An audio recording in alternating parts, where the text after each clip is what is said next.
में सुख समृद्धि के लिए रखें बुधवार का व्रत। जानिए बुधवार व्रत की कथा मेरे साथ। नमस्कार, मैं हूँ सिमरन और आप देख रहे हैं नेक्स्ट 9 स्पिरिचुअल।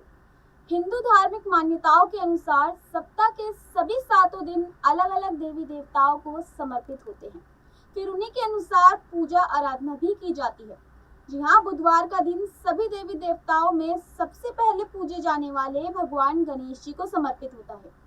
बुधवार के दिन उपासक व्रत रखने का विशेष महत्व बताया गया है, क्योंकि बुधवार के देवता भगवान गणेश बुद्धि के देवता हैं। ऐसे में बुधवार के दिन व्रत रखने पर जीवन में सुख समृद्धि आती है और समय मंगलमय रहता है। ऐसी मान्यता है कि जो भी व्यक्ति बुधवार के दिन व्रत रखता है और पूरे दिन भगवान गणेश की साधना करता है, उस व्यक्ति के जीवन में कभी भी धन और धान्य की कमी नहीं होती है।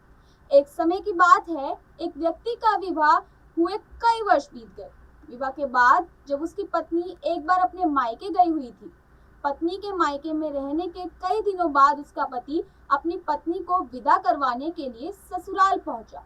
ससुराल में कुछ दिन तक रहने के बाद वह पत्नी को मायके से विदा करने की बात अपने सास ससुर से कहने लगा।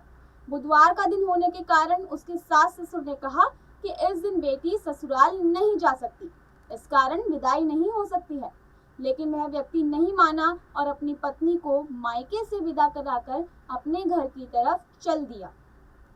रास्ते में जाते वक्त पत्नी को बहुत तेज से प्यास लगी।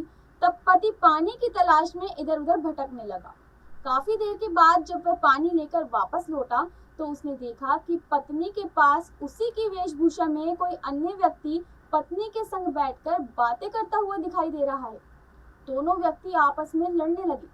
पहले व्यक्ति ने गुस्से में दूसरे व्यक्ति से पूछा कि वह कौन है और क्यों उसकी पत्नी के साथ बैठकर बातें कर रहा है। फिर आपस में उन दोनों की लड़ाई हो गई। दूसरे व्यक्ति ने कहा कि यह मेरी पत्नी है। दोनों के बीच इसी बात को लेकर भयानक लड़ाई होने लगी। तब यहाँ पर कुछ सिपाही आ गए और स्त्री से उसके असली पति के बारे में पूछने लगे। दोनों व्यक्ति को देखकर स्त्री हैरान हो गई कि कौन मेरा पति है। वह दुविधा में पड़ गई, क्योंकि दोनों एक जैसे ही लग रहे थे। तब पहला व्यक्ति परेशान होकर मन में कहने लगा कि भगवान, ये आपकी कैसी लीला है। तभी आकाशवाणी हुई कि बुधवार के दिन पत्नी को विदा करवा कर नहीं ले जाना चाहिए था। यह सब सुनकर पहला व्यक्ति समझ गया कि यह भगवान बुद्ध की लीला है। फिर वह व्यक्ति बुद्धदेव से प्रार्थना करने लगा और क्षमा भी मांगने लगा। फिर फौरन ही बुद्धदेव अंतर्ध्यान हो गए और उस व्यक्ति को अपनी पत्नी मिल गई। तभी से हर दिन बुधवार के दिन भगवान गणेश की पूजा होने लगी। फिलहाल के लिए इतना ही। ऐसी ही और जानकारी के लिए आप देखते रहिए नेक्स्ट 9 स्पिरिचुअल। धन्यवाद।